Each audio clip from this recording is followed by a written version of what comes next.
So Janet kicked off her Vegas residency last night. One thing you could count on Janet for is a show.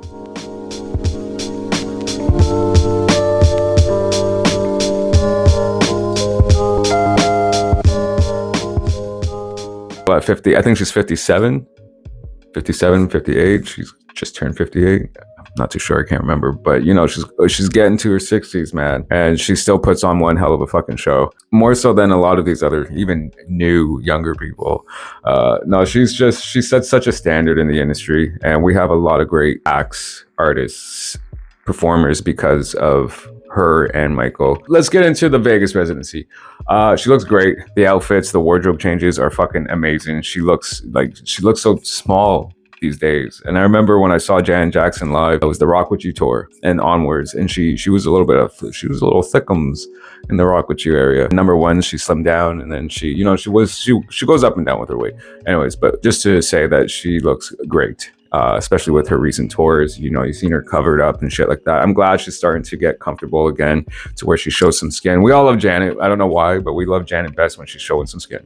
Isn't that fucked? It's almost like, oh, there she is. You know what I mean? When it's almost like she's comfortable. Like she's comfortable. That's her. That's what we're used to, right? So Janet's shows is that they can be repetitive.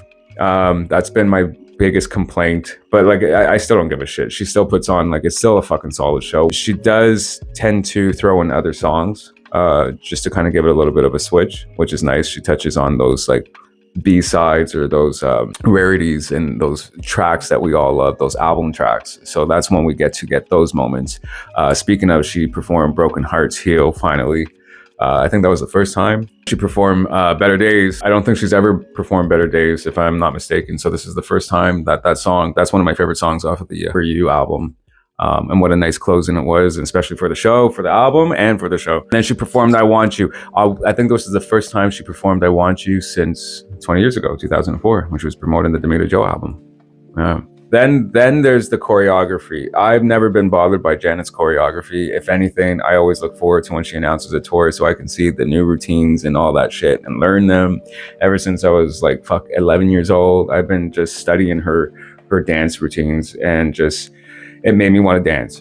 Janet Jackson made me want to like dance. That's how I learned dance from her. So seeing this choreo, and it's not her, it's not the dancers. It's not her, and just to clarify, it's not her, it's not the dancers. It's the choreography, it's the choreographer. There's a lot of fucking random moments where he just shows up. I hate the jacket thing. I hate the coat thing. I know it's supposed to mean something, but like I don't like it. It's in the way.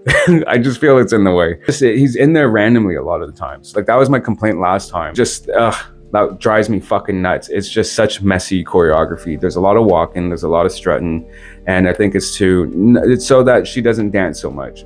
But it's the dancers it's the issue for me. The thing that always got me with Janet's choreography was there was a well balance of masculinity and femininity. And it always came off in like a military style. It was very like unit.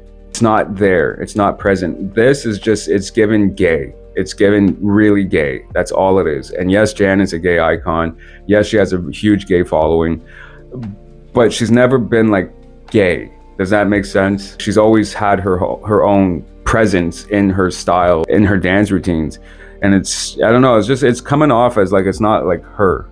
It's the choreographer. And I've been following the choreographer long before he even started choreographing for Janet. So that's why I was really happy to hear whenever he got like the job.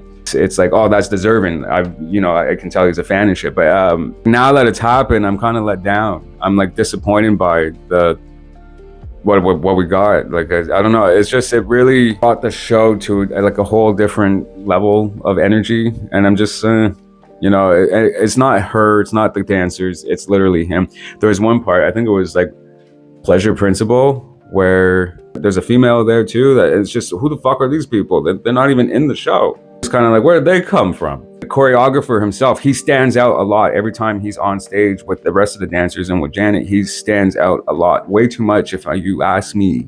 He's always wearing something fucking different, and he always wears something different from everybody else. And he's just a little too, like, whose show is it? Even when he's dancing back up, he's not even like blend in like as a background dancer. He stands out too much, and I think it's an issue. Mind you, I grew up in dance and I taught dance and shit like that.